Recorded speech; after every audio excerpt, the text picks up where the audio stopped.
Wake up, Pancreas. I'm Danny. And I'm Alex. And welcome to episode 12 of Wake Up, Pancreas. So last time we closed out episode 11 with saying that we were going to start the Omnipod 5. Yes, Omnipod 5. Yeah, so it's been a bit of an adventure. So we filmed episode 11 about a week and a half ago. Correct. So we missed a few days on this podcast because we were trying to really just kind of figure out Omnipod 5. Yes, and finish some of the training that it's involved with, the PowerPoints of death. Yes. So I'm just going to walk through really what the experience has been from start to finish for our audience to kind of get an idea of what it's been like. So Okay. when I said that we were going to contact our provider, I sent her an email. They were so fast. Her and the nurse both responded to me within an hour or two, an email. And they're like, yeah, we'll send over the referral. We'll send in the prior authorization or whatnot. I believe I don't know if they need a referral. It's prior authorization to the insurance company. And they put the order in. Within 24 hours, all of it was completed. Correct. And they asked me what pharmacy. I said, you know what, send it to Costco because I feel like Costco can't go wrong. So initially it was we don't want to start the Omnipod 5 because our insurance will only pay for a 1 month supply. Correct. Instead of a 3. Mm-hmm. And given the supply chain with so much stuff over the last couple months, I feel like it's gotten better, but I was just concerned, what if we run out of pods? Yes. But I think what really kind of said, you know what, it's time that we try it, is that she's going to school in a few months. She is. The pod adapts to her body and learns how much insulin she needs. Correct. So that she doesn't have as many highs and lows.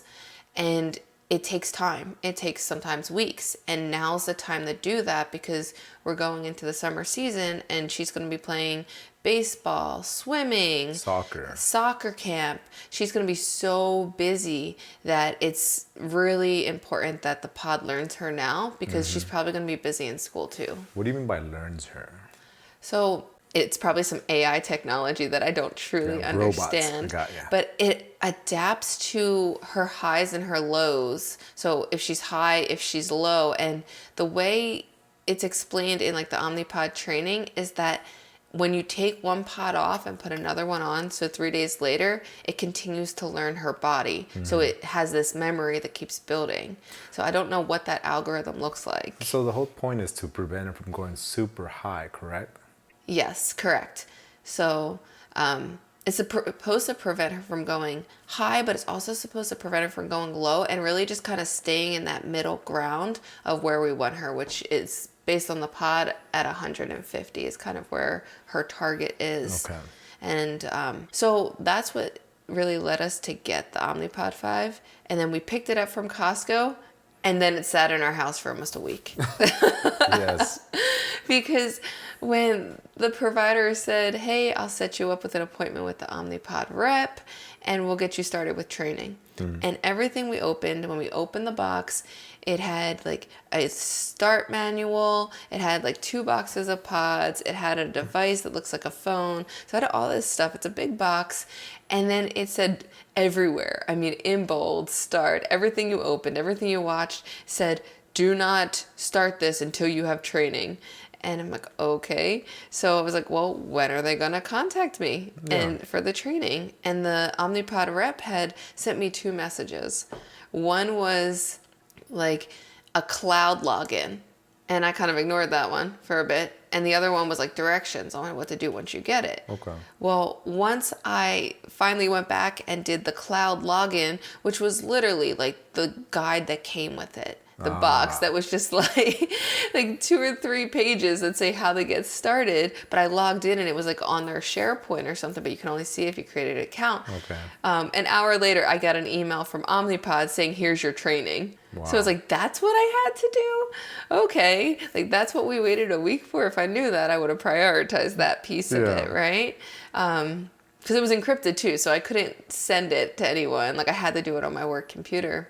And so it was these e-learnings that we had to do. There were 3 of them. And for someone that has used the Omnipod in the past, it was definitely a brutal process. Yes, it was It was brutal. I compare it to PowerPoint by death, almost. All the answers are in the manual. Everything you need to know is in the manual, right? If you use the previous one, all you're doing is moving everything from your previous device over to this device. And this device looks like a regular Galaxy phone. So you basically take all the information and just move it over. Yeah, but what scared me is it kept saying, don't do this without your provider. Your provider needs to set this stuff up. Yeah. And I was eventually like, if it was really that important, my provider would have said, come in and let's set up your pump. But isn't the point, it's already set up by the provider through the other device, right? So isn't that the point? Like, don't do this without the provider already information you have to set up to the other device. And I think that's where I kind of went with it, was just like, okay, well, we actually already have the numbers. She's not going to change them. We meet with her every 3 months. I'll just put those numbers in. Yeah. And after about 3 hours of sitting through this online training, we finally said, you know what, when her pod expires, we're putting the 5 on. I only sat about 5 minutes of the training, and then I gave up. I laid on the floor and just kind of in the fetal position just because I was so bored out of my mind. He looked miserable. I had to say, hey, come see this. And he's like, I'm here. I'm like, what are they talking about? I don't know. It was so bad, but at the same time, I was taking notes. 'Cause I'm like, what if I do this wrong? What if there's a test at the end? And there was a test at the end. Yeah, but you had the manual and all the answers on there. I got a few of them wrong, but they didn't say, ding, ding, ding, you can't use it now. Kick you back to the start the program all over again. I didn't know what was going to happen, so I took it serious. Oh, man.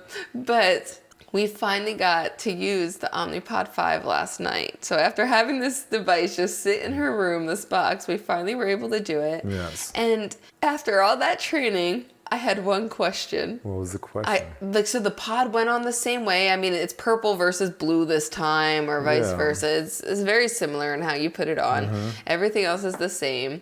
It looks the same. It feels the same when it goes on. There's nothing different. So after I get it on her, I was like, well, how do I get it to talk to the Dexcom, the continuous glucose monitor? I was like, I know it was in one of those videos, but at that point my brain was already dead. Shut down. And I have no idea. I'm like, oh, this is self-explanatory, but it's not. So what do I do? And I found it. Actually, I opened the start guide, and because there's like a table of contents, and it says, turn to this page. It's literally 1 page or 2 pages with these big pictures. And I was like, but I'm still lost. Like, what do? I guess I'll just figure it out. So it did tell me where to go in the settings. Mm-hmm. And then once you go to the settings, it pretty much does it itself once you hit that button. Yeah. So I was like, okay. But since we hooked it up, I don't think it's learned her yet. No. I think it's safe to say that. It has not learned her yet. It's still like a normal day.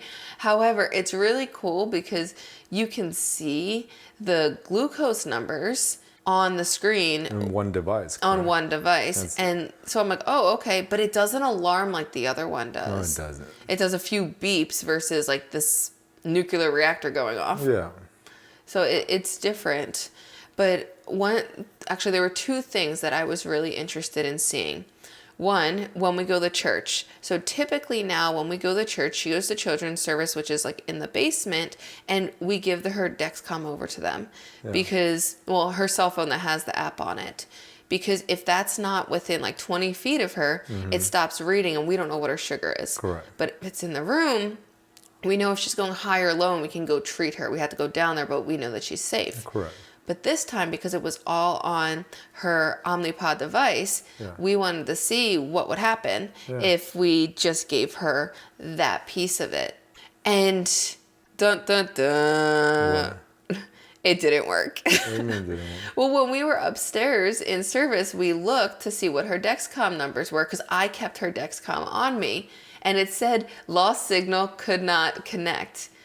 And it couldn't connect because her Dexcom wasn't in the room with her. So we weren't able to see what her numbers were. So you think it was the other way around then? I don't know yet. So it's still like trial and error because, so how it works based on all the training that I sat through is that her Dexcom talks to her pod. So they have to be close to each other. Right. So it's sent every 5 minutes it talks to her pod. And then her pod sends the information to the phone or to the Omnipod phone, right?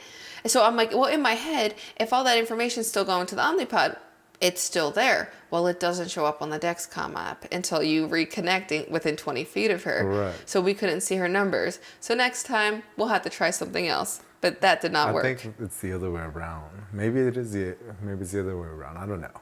We'll see. We'll figure it out, right? We'll figure it out and then we'll explain. We're still learning these things. Definitely. And then the second piece I wanted to see what would happen is at swimming. Okay. Whenever she swims, and I'm only 10 feet away from where she's swimming in the pool, she's not in deep water. She's in shallow end, right? 3-4 feet of water. Her Dexcom stops reading. That's true. But when I went through this training, apparently the Dexcom is water resistant in, don't quote me, trying to remember. It's like water resistant in 8 feet of water for up to 24 hours. Yes.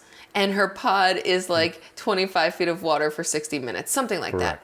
But either way, it's up to 24 hours. She's not in deep water. No. But yet it doesn't read at all when typically. So I was like, well, let's see now, because it's supposed to talk to her pod. Her pod then translates it over to this device because we're using 2 devices now. And nothing. It still says cannot connect because she's in the water. So I was just surprised. I was like, but if it's talking to the 2 devices are talking together and sending it differently than it was before, why aren't we still finding out? So, but once she gets out of the water and it has signal, then it all comes back and it shows you where she was the whole time. Oh, really? Yeah. Okay, so it keeps track of itself. But for some reason, it decides it doesn't want to work in water. Maybe the water interferes with the signal.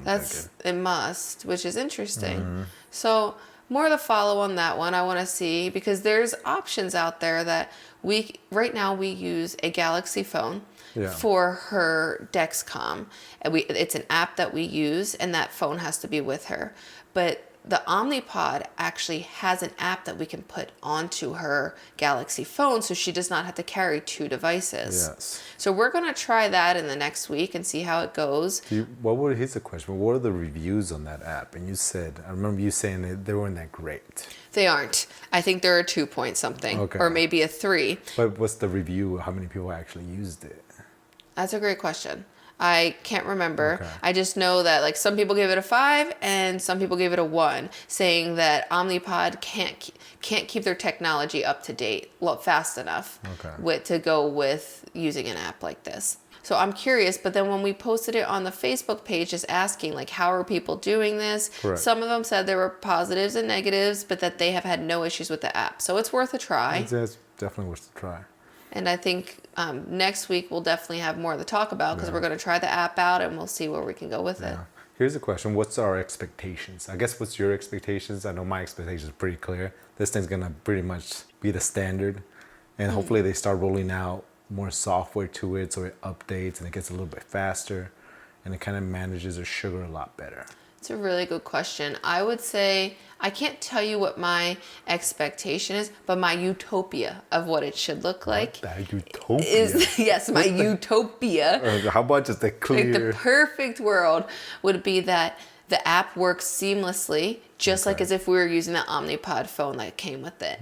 And it doesn't have any issues, and that she can carry 1 device with her. What about for the whole device? What's your expectation for the whole device? That it's going to work. Well, obviously it works now. It gives her insulin, and that's pretty much working, right? But what's your expectations overall? I don't think I have one, as long as it gives her insulin. As long as it gives her and insulin. then her readings are there and everything's accurate. And one day I would love to not have to really treat highs or lows, and that she just stays seamless, other than the fact that she might eat and she'll go up 100 points, but she comes back down just like a normal human being. But everything we read about the PowerPoints, and this is me in the fetal positions on the floor, right here, and everything go off. I remember saying that it's able to read her highs and lows, and also predict between, what was the calculation, something 15 minutes, right? It predicts 60 minutes in the future. 60 minutes in the future, that it could go high or low, so it could determine to give her how much. So saying that it does accurately predict that, right, down the road, it should keep her at a stable 120, right? Almost for the entire day. That would be fabulous. Like that, right? I'd love to see that happen. Yeah, that would be nice. Yeah. All right, well, that's our update for now, and we'll see you next week. Bye.